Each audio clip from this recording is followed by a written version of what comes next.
આમોદમાં વિશ્વવિખ્યાત હજરત સૈયદ અમીનુલ કાદરી સાહેબની તકરીર હજારો શ્રદ્ધાળુઓ ઉપસ્થિત રહ્યા હતા.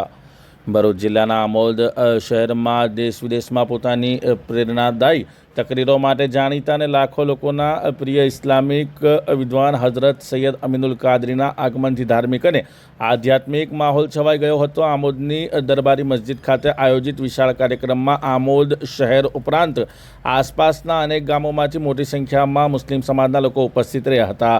સમગ્ર મસ્જિદ પરિસર માનવ મહેરામણથી છલકાઈ ઉઠ્યું હતું. હજરત સૈયદ અમીનુલ કાદરીએ પોતાના પ્રેરણાદાયી સંબોધનમાં કોમી એકતા, ભાઈચારો, શિક્ષણ, માતા પિતાની સેવા અને નશામુક્ત ભારત જેવા મહત્વપૂર્ણ વિષયો પર ભાર મૂક્યો હતો. તેમણે ખાસ કરીને યુવાનોને સંદેશ આપતા જણાવ્યું હતું કે દરેક બાળક ઓછામાં ઓછું ગ્રેજ્યુએટ બને, શિક્ષણને જીવનનું સૌથી મોટું હથિયાર બનાવે અને દેશના વિકાસમાં પોતાનું યોગદાન આપે. તેમણે વધુમાં જણાવ્યું હતું કે શિક્ષિત સમાજ જ નશાની બુરાઈથી દૂર રહી શકે છે. ભણશો તો જ નશામુક્ત ભારતનું નિર્માણ થશે એમ કહી તેમણે યુવા પેઢીને નશાથી દૂર રહી ઉજ્જવળ ભવિષ્ય ઘડવાની અપીલ કરી હતી.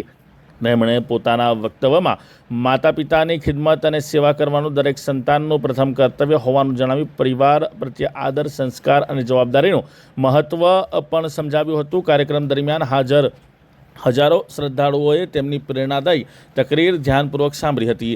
આમોદ શહેર સહિત સમગ્ર પંથકમાંથી મોટી સંખ્યામાં લોકો તેમની એક ઝલક મેળવવા અને તકરીર સાંભળવા ઉમટી પડ્યા હતા, જેના કારણે દરબારી મસ્જિદનો સમગ્ર વિસ્તાર મુસ્લિમ બિરાદરોથી ખચાખચ ભરાઈ ગયો હતો.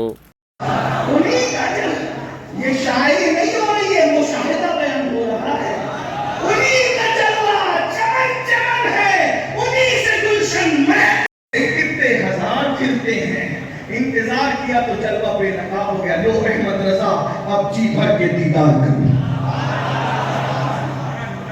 इश्क के साथ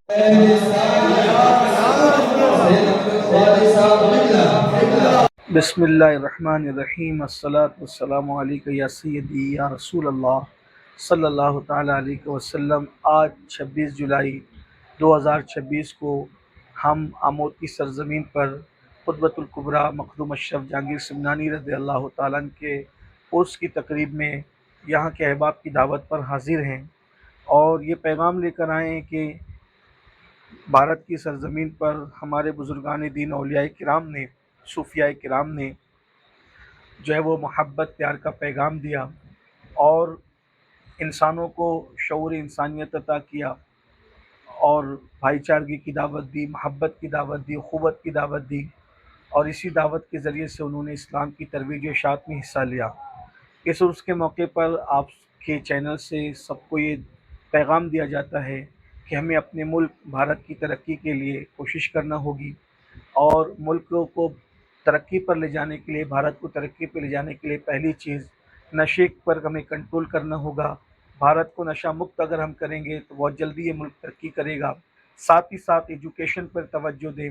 हर बेटा बेटी कम से कम ग्रेजुएट होना चाहिए और उसी के साथ साथ हम एक दूसरे का सपोर्ट करें, प्यार मोहब्बत के साथ, अखलाक के साथ एक दूसरे के साथ पेश आएँ और माशी तौर पे तरक्की करें, अच्छे ताजिर बने, मालदार बने.